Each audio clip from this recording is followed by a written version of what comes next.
Good day, my name is Han. I am actually a 2015 scholar, and my topic today is going to be alternate cost-effective methods of controlling flying vermins, birds. So my key sponsors are Northern Territory Government and ANZ Bank. I'd like to thank them very well. And I want to thank my family and my siblings for helping me out through my travels and my report writing and everything else.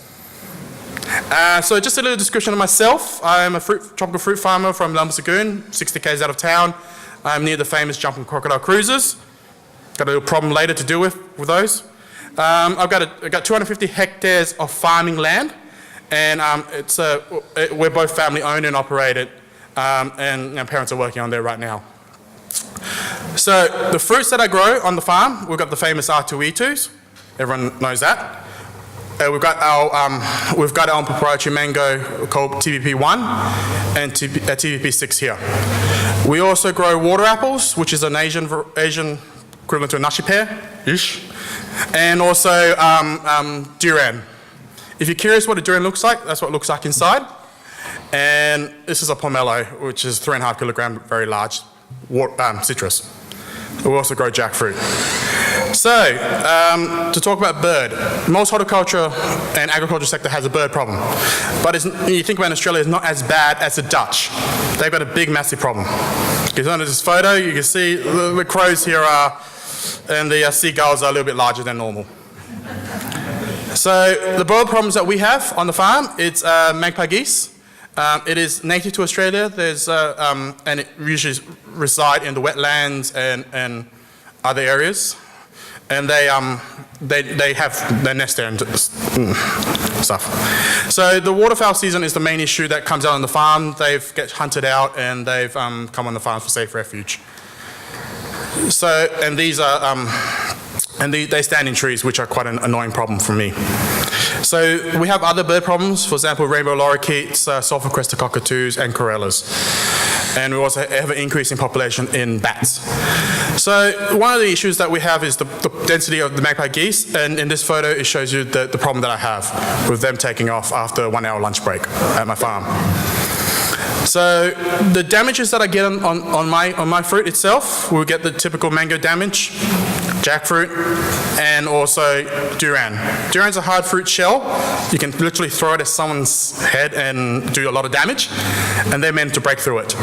So also a lot of bottom damage, green fruit, but the best photo I've ever seen was found in the watermelon industry, and you get this amount of density. So historical strategies that has been used on farms near us is traditional 12 gauge. So, and we've been told in the last recently from the police that we're prohibited from using it for safety reasons, safety margins, and urban encroachment. So we had to change our practices, and this is what we use on the farm at this current time. So we use simulated shotgun sounds, aka the gas cannon, or we've made it mobile on a quad bike. So during the time, most times we have a full-time chaser on a quad bike from sunrise to sunset, and we had 3 of them on all 5 properties. It's quite a costly cost. So on top of those devices, each of them would have a disc horn, and when it gets worse, we use 2 air horns, which is the next level up, and at this current stage it gets quite noisy. We've also used car alarms, and we've also used sound bird deterrents, distress calls and predatory calls, and that is not very effective. So in 2014, I got awarded a scholarship for Nuffield Scholarship, and I travelled with the South African GFP. But on top of that, my personal studies involved going to the Netherlands, the United States, New Zealand, and the United States again. So another industry that I predominantly trying to focus on that also has a bird problem is the aviation sector.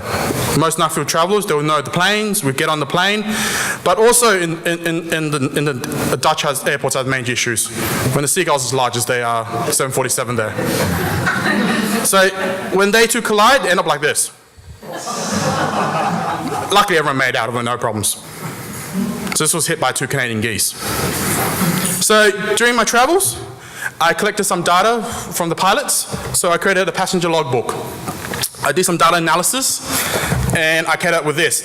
Out of the 51 flights, 47 of them had a bird strike, which is pretty high.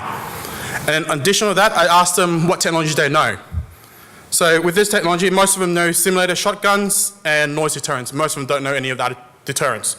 So during my presentation, next couple of minutes, I will go through them individually and hopefully show you what I have found. So let's start off with the beginning, which is a bang.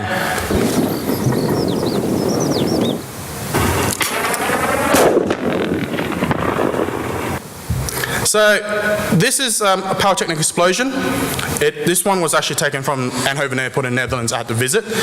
They use this is a military grade bird deterrent. It just kind of scares them away in the distance. The explosion happens where the birds are. In New Zealand they have a commercial grade, commercial quantity, an easy quality to buy, which is like this. Most horticulturalists can buy this device in New Zealand without an issue. In Australia, for horticulturalists, we're required to get a H-class license, which is a handgun in Australia. So it's a bit difficult here, but it's not impossible. So additionally, there was aviation traps, is what we saw. These are used to catch falcon birds on airports to move them and relocate them. It's a possibility in the industry, but it may not work for most fruit-eating birds. So grass management is another one that we looked at. So Salt Lake City here airport had grassways around the main key runways, taxiways, and stuff like that. So they actually, when they had recycled their runway asphalt, instead of paying someone to dispose of them, they just removed the grassway and paved it with asphalt. So this reduced the bird population near the runways, taxiways, and also removed the falcon birds for eating other stuff. So, but additionally, they looked at perennial ryegrass, and these are salt-tolerant Russian ryegrass on the field, and they were planting it away from the runway, so all the other predators will fly there, and the birds and the rodents, so it stays away from the runway. So this is a possibility for broadacre farmers. Worst come to worst, they just move a wetland, like they did here. So chemical deterrents. There is 2 products that's actually registered in agriculture or used in the agriculture sector in America. So this product, first one is AVPEL. It is a 9,10-alloquinolin. It is a product that is used in corn and maize. It has a permit for it. What it does, it makes the bird, when the birds eat the seed, it tastes bad. So they won't eat it. And this is the results from this initial data that's done by the International Crane Foundation. The treatment is quite cheap. It's $12 an acre. However, most farmers in America find it's more expensive. There's another product that I did visit in Detroit. It's called avian control, which is methylalanine. That one is registered for fruit sector. However, it is no registration for both of them in Australia for use on bird deterrents. So when we talk about laser guns, you know, I think about lasers, I think about Star Trek, my favorite show. Well, 6 months before my journey, I had a laser pointed in my eye. So I had laser corrective surgery. But during my journey, I saw another laser. The agri laser. This laser gun is used to scare birds away at a distance from a farm. It has a 2.5 kilometer range, and the principle of the idea is to have a green object near the birds where the birds, you know, think there's something there, and it flies away.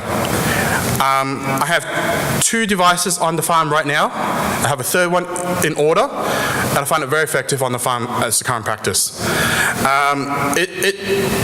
There are some downfalls that it doesn't work in full light, but there are potentially new products in the pipeline which will fix that solution. It is legal to have in Australia as this is a 2M laser and it doesn't damage anyone's eyes if you're pointing at them accidentally. So that's what it looks like. So and they've also got an automated version. This goes on top of a crane and it's pre-programmed and it does it automatically. So in the next level we'll talk about is drones.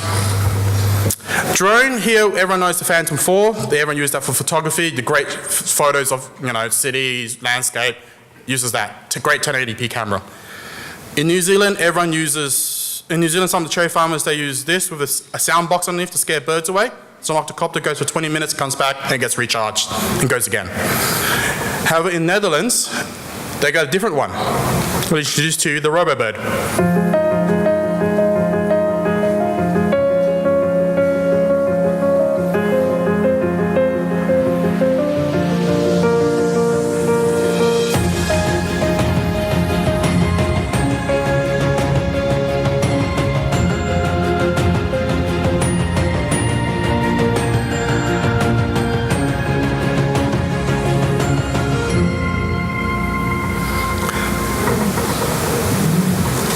So the RoboBird here is a collaboration between a university and a research department that branched out. It is a robotic bird, you can see. It flies like a bird. It's actually it's a falcon bird, and the idea is to scare other birds away. So they've used it at a waste management field, and about 95% of the gulls was removed within 6 months and kept it away with constant 1 week management. They've started controlling trials on grapes, and it's quite blueberries, and it's quite effective. This kind of stage, but it's early results. So the next level we talk about is more drones. And during America, I did hear about a rumor of a new drone that could possibly be a solution. We'll talk about it as the Goosenator. But ugly thing. It's supposed to represent a dog. It travels on most surfaces, such as water, ice, snow, and grass. But the next level I thought about is, everyone's best friend, a dog. But no, there is one special dog in Michigan, is Piper, the canine airport dog. His sole job is to chase birds from Traverse City Airport. He works 4 days on, 4 days off. He's owned by the airport manager, Brian Edwards, and he's a volunteer group, and he does it. The dog does it for love. And but in real honesty, there's actually 4 dogs at Fort Lonsdale Airport in Florida that has the same dog training in principle. But I've tried dogs, and we've got Hannah here. That's what happens when she goes chasing geese. So within 6 months of doing that, she got fed up and she whinged and complained, so she did this. And at the end of the day, she wanted a beer.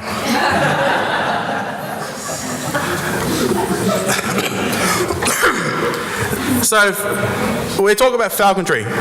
This is another topic. I didn't mention the bird of prey, but we're talking about the American kestrel. This is a native bird in North America, and it attacks a lot of the cherry farm. We have starlings, robins that attacks a lot of the cherry farms in there.